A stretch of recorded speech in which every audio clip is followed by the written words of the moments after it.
शॉर्टिफाई ज्ञान। तो हम अपने चैनल पे एमपी फॉलेट को कवर कर रहे हैं, जिसमें हमने एमपी फॉलेट के इंट्रोडक्शन को देखा है, उसके बाद उनके बुक्स को देखा है और फिर उनका जो एक कोर कंसेप्ट है कंस्ट्रक्टिव कॉन्फ्लिक्ट उसको देखा है। इस वीडियो में हम समझेंगे एमपी फॉलेट का the law of situation. MP Follett का द लॉ ऑफ सिचुएशन जो है वो मैनेजमेंट की दुनिया का एक रेवोल्यूशनरी कंसेप्ट है। इसने बॉसिज्म को खत्म करके लॉजिक को ऊपर रखा गया है।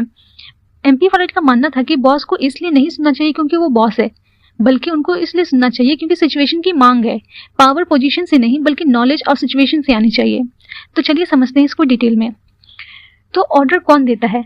ट्रेडिशनल मैनेजमेंट में माना जाता था कि ऑर्डर वो है जो एक सीनियर अपने जूनियर को देता है, यानी कि एक बॉस अपने सबऑर्डिनेट को देता है। तो फॉलेट ने इसका विरोध किया। उन्होंने कहा कि ऑर्डर किसी इंसान से नहीं आना चाहिए बल्कि सिचुएशन से आना चाहिए।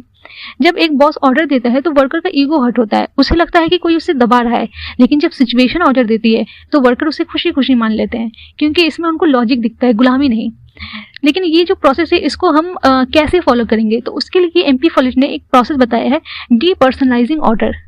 फॉलेट ने एक टर्म दिया है डीपर्सनलाइजिंग ऑर्डर। इसका मतलब है ऑर्डर से इंसान का नाम हटा देना। मतलब पुराने तरीके से क्या होता था कि बॉस कहता था कि मैं तुम्हारा मैनेजर हूँ, इसलिए तुम्हें ये काम करना है, ये फाइल आज रात तक खत्म कर दो, ठीक है। यहाँ वर्कर को गुस्सा आ सकता है कि कोई उसे दबाने की कोशिश कर रहा है, कोई उसे जबरदस्ती काम दे रहा है। लेकिन फॉलेट का तरीका क्या है? उन्होंने सिचुएशनल तरीका बताया है कि बॉस को डायरेक्ट बॉसिज्म न दिखा करके उनको अच्छे से बात करनी है। जैसे कि बॉस कहता है कि देखो कल सुबह तक क्लाइंट की मीटिंग है और ये फाइल हमारी डील के लिए बहुत जरूरी है। तो यहाँ पे क्या एक सिचुएशन दिख रहा है कि अगर ये काम अगर नहीं हुआ तो हो सकता है कि क्लाइंट उनके हाथ से चला जाए। तो सिचुएशन के हिसाब से इसे आज पूरा करना होगा।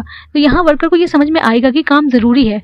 तो चलिए इसको समझते हैं एक रियल लाइफ एग्जांपल से। मान लीजिए किसी फैक्ट्री में आग लग गई है, तो वहाँ पे दो सिनेरियो बन सकता है, सिनेरियो ए और सिनेरियो बी। तो सिनेरियो ए में क्या होता है कि बॉस आता है, वो बाहर निकलते ही क्या कहता है, सबको चिल्ला चिल्ला के बोलता है कि सब यहाँ से बाहर निकल जाओ, बाहर निकल जाओ। लेकिन लोगों को तो रास्ता ही नहीं पता कि कहाँ से हमें निकलना है।